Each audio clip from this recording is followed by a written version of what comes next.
This is the elevator at Lincoln Village here in Fort Worth. Has a mirror inside too.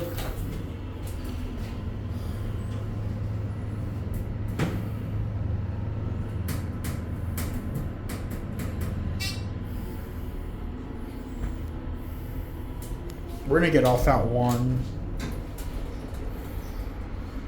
Now, I don't think many people will like this elevator because it's not from the 80s, it's from the 90s or 2000s.